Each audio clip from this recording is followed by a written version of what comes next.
Vocês já perceberam o como algumas crianças se acalmam depois que correm, pulam, brincam, extravasam, mexem no corpo? O movimento pode ser uma ferramenta poderosa de autorregulação. Oi, eu sou a Keila, bem-vindos de volta ao meu canal, é muito bom ter você aqui mais uma vez. Nesse vídeo eu vou falar para vocês como que o movimento, fazer exercício físico, atividade física, esporte, o quanto o uso do movimento corporal é uma ferramenta para as crianças se autorregularem quando elas não estão bem emocionalmente. Vivemos em um mundo em que as crianças têm muito acesso a muitas informações, mas elas têm pouca vivência corporal e isso é um prejuízo, não só para o desenvolvimento motor dessa criança, como para o desenvolvimento emocional dessa criança também. Crianças que têm acesso demais a muitas telas ou muitas vivências de atividades pedagógicas, tem muitas coisas para fazer, curso disso, aula daquilo, tem também pouco tempo livre para ter então essas experiências corporais. Juntando tudo isso, já deu para perceber o como nossas crianças têm mais dificuldade de lidar com as emoções dela. É claro, Keila, que na primeira infância as crianças não conseguem ser mini adultos, são crianças. Mas se você parar bem para observar o como que as crianças hoje em dia perdem o seu controle emocional muito fácil, muito rápido, explodem rapidamente, se frustram rápido demais com as coisas, desistem de tentar fazer algumas coisas, então a gente tem que parar para dar uma refletida sobre isso e o quanto que isso está impactando. E tudo começa no corpo dessa criança. Para você que já viu outros vídeos no meu canal, você sabe o como que eu falo quase todos os vídeos, que primeiro a criança aprende no corpo para então ela aprender fora do corpo dela. Mas vamos entender isso pela ótica da neurociência. Eu quero falar com vocês sobre o sistema nervoso, especificamente sobre o sistema nervoso autônomo, especificamente sobre a parte parasimpática e a parte simpática.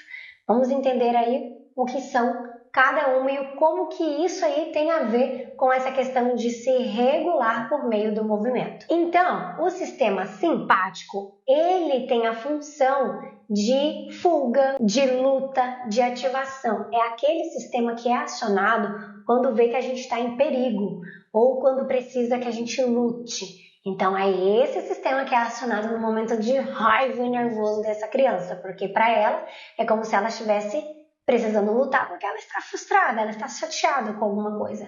Já o sistema parasimpático é o contrário, é o que vai fazer se equilibrar depois dessa luta e dessa fuga. É o sistema relacionado ao relaxamento, de trazer o equilíbrio de volta ao corpo, a calma, a tranquilidade. Então, enquanto o sistema simpático ele aumenta a frequência cardíaca e a pressão arterial, libera adrenalina, contrai e relaxa os músculos, dilata os brônquios, dilata as pupilas, aumenta a transpiração. Por outro lado, o sistema parasimpático, ele vai diminuir a frequência cardíaca, diminuir a pressão arterial, diminuir a adrenalina, diminuir a quantidade de açúcar no sangue e controlar o tamanho das pupilas. Um ativa e o outro desativa. Viu como que tem relação? Então, quando a criança passa por momentos de estresse, de frustração, de nervoso, de ansiedade, ela ativa esse sistema simpático.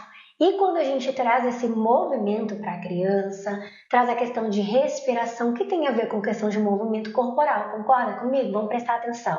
Inspira, expira.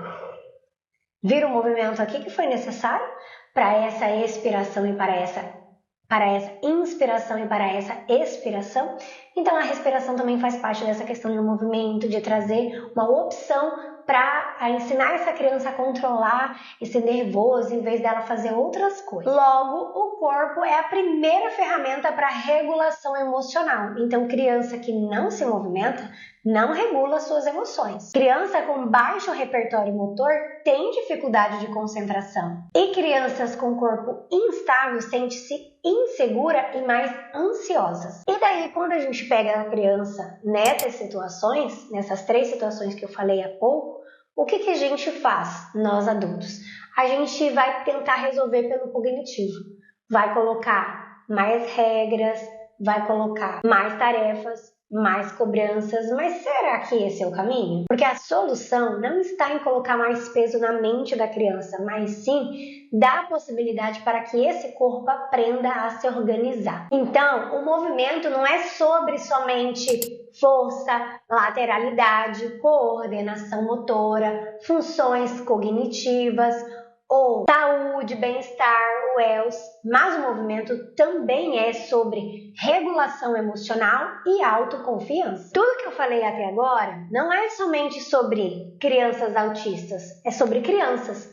Agora, especificamente falando sobre crianças autistas, quando nós olhamos para o autismo, nós precisamos entender que crianças autistas tendem a ter mais dificuldade em lidar com sobrecarga sensorial. Alguns sons incomodam demais, alguns cheiros, algumas questões visuais incomodam muito, sobrecarrega esse sistema sensorial das crianças.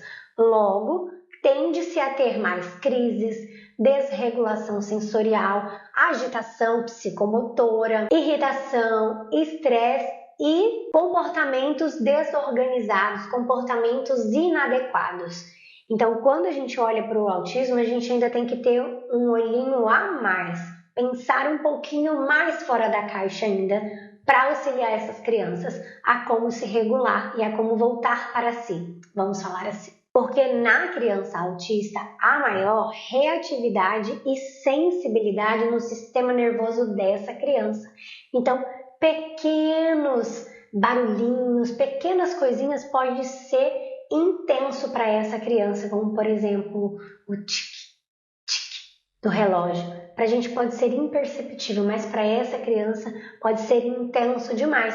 E inclusive com essas crianças o movimento corporal vai ser uma ferramenta para autorregulação. Então, entendendo essa questão aí que há no nosso cérebro, como que é ativada e como que vem para o corpo, então, da criança, típica ou atípica, e entendendo a diferença aí de quando a gente pensa numa criança atípica, especificamente no autismo, vamos entender, então, a questão do movimento como uma ferramenta para essa regulação.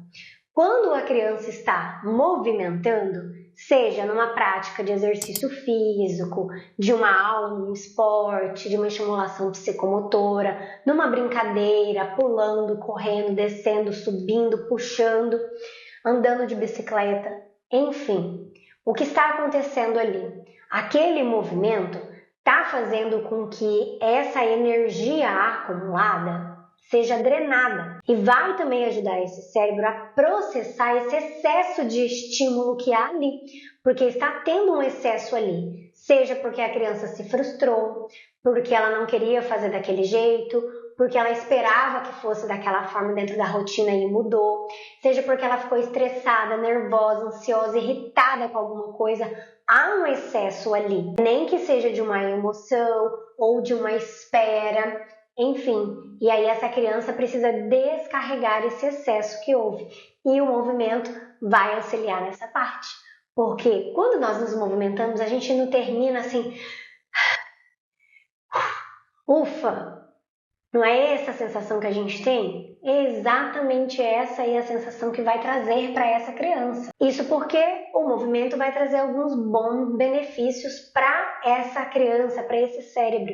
Porque quando ela se movimenta, primeiro, há uma liberação de neurotransmissores bons, vamos dizer assim, que vão relaxar, que são calmantes do bem-estar, que é a serotonina e a dopamina. Também vai ajudar, número 2, a reorganização do corpo e da mente. Vai colaborar também no número 3, a saída do estado de alerta, essa hiperexcitação, para o estado de segurança, de relaxamento. Lembra? Simpático parasimpático. Ativa o corpo dessa criança e regula o cérebro dela, inclusive o nosso. Então, se você também estiver num momento assim, vai se movimentar, que vai te ajudar. E também lembra que eu falei para vocês que inclusive a respiração está dentro dessa questão do movimento, porque a criança está lá respirando e ela vai começar a oxigenar mais, vai chegar mais oxigênio para esse cérebro que está ali no tumulto. Porque quando a gente está na confusão, está tudo no tumulto, o músculo está super tenso ali, no nervoso. Então a respiração vai ajudar esse oxigênio a fluir melhor, vai ajudar esse sangue a circular melhor, vai diminuir essas frequências. Lembra do parasimpático? Então, a gente tem que ensinar para a criança: cheira a florzinha, sopra a velhinha. Cheira a florzinha, sopra a velhinha. Isso também serve para nós. E no relaxamento também, fazer ali movimentos de relaxamento, de alongamento, uma massagem, também vai ajudar. Lembra que a musculatura fica rígida? Presta atenção em você quando você fica nervosa, estressada, ansiosa, frustrada com alguma coisa, irritada. Presta atenção se o seu músculo não fica rígido. Tem até algumas pessoas que depois, dependendo do quanto que foi a descarga, sentem dor muscular. Então, trazer esse relaxamento para o corpo por meio de um alongamento, por meio de uma massagem, também é uma boa coisa. Ah, Keila, então para eu ajudar minha criança a regular por meio do movimento, eu vou ter que levar ela para fazer exercício para isso? Engano seu. Tem coisas que você pode fazer na sua casa que vão te ajudar caso isso aconteça com a sua criança em casa ou em qualquer outro ambiente. Você vai adaptar ao momento, ao local que vocês estão. Vou dar algumas sugestões simples. Pular num jump. Num pula-pula não tem? Então a gente vai pular no chão mesmo. Ou então coloca almofadas, coloca um colchão para pular ali em cima. É uma forma, a gente está movimentando, fazendo esse corpo gastar essa energia que está acumulada. Número 2, rolar no chão ou num colchonete. Número 3, subir e descer rampas ou escadas. 4, carregar coisas pesadas. Pesadas de acordo com a idade da sua criança, né? Então, coloca ela para carregar, ajudar a pegar algum pezinho, alguma coisa. Pode ser uma mochila com um pezinho, pode ser empurrar alguma coisa, uma caixa, enfim. Algo que seja pesado para a idade dela, não além. Outra coisa que a gente pode fazer é também proporcionar coisas com resistência, o número 5. O que seria isso? Um abraço bem forte. Também poderia ser uma massagem, né? Ficar apertando esse corpo com resistência. Também pode ser envolver num pano ali e ficar abraçadinho, tipo um ninho. Então, tudo isso que traga resistência para o corpo. E a sexta sugestão é uma sequência rítmica, como bater palmas ou marchar. Marchar, batendo palmas, andando, levantando um braço, o outro, abaixo, levando. Questões rítmicas. Por exemplo, amarelinha é uma questão rítmica. Fechado, aberto, um pé, 2 pés. É rítmico. Algumas dicas que eu quero deixar para vocês. Como que você vai fazer isso, né? Tenta o máximo possível ofertar de uma forma lúdica, de uma forma envolvente para essa criança, como se fossem missões rápidas ali para ela fazer para você. Ou então, vem cá, vamos ajudar aqui. Vê alguma estratégia que funcione para a sua criança. Número 2, que seja algo ofertado e não obrigatório.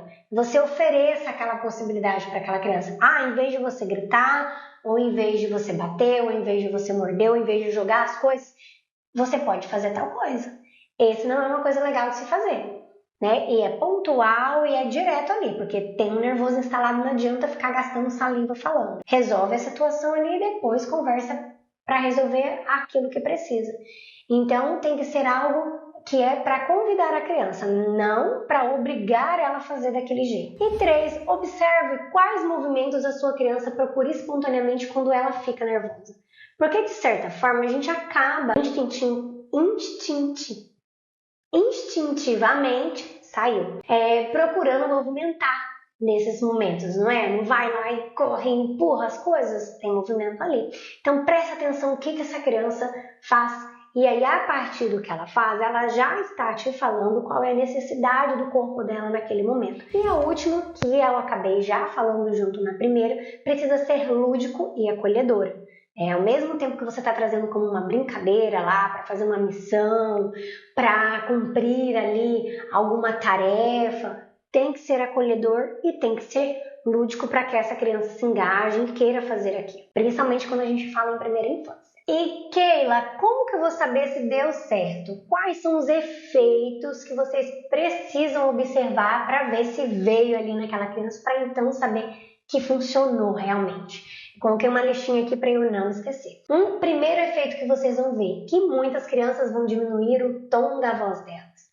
também vão aceitar mais os comandos. 3, também vão estabelecer um contato visual, porque já vai ter baixado aquele nervoso regulado. 4, voltam a brincar ou a interagir ou continuam na atividade que estavam. 5, reduzem a tensão acumulada, a ansiedade, a irritabilidade. 6, melhoram o foco, a atenção, porque o movimento ajuda o cérebro a organizar, facilitando as tarefas cognitivas e sociais. 7, acalma as emoções fortes. 8, retorna o equilíbrio emocional. 9, melhora o engajamento da criança. 10, maior disponibilidade para a aprendizagem. E 11, prevenção de crises comportamentais. Porque você pode usar essa estratégia não só para quando tiver a crise instalada, já tá lá nervosa, já tá jogando tudo, batendo tudo, mordendo. Não, você já tá percebendo, porque a criança dá sinal pra gente de que ela vai desregular. Seja por qual motivo for, estresse, ansiedade, irritabilidade, frustração, ela dá sinal pra gente de que ela não tá gostando daquilo. Então você já prestou atenção nisso? Dá uma pausa. Dá uma pausa e faz essa criança se mexer. Faz ela correr para pegar alguma coisa para você, enfim.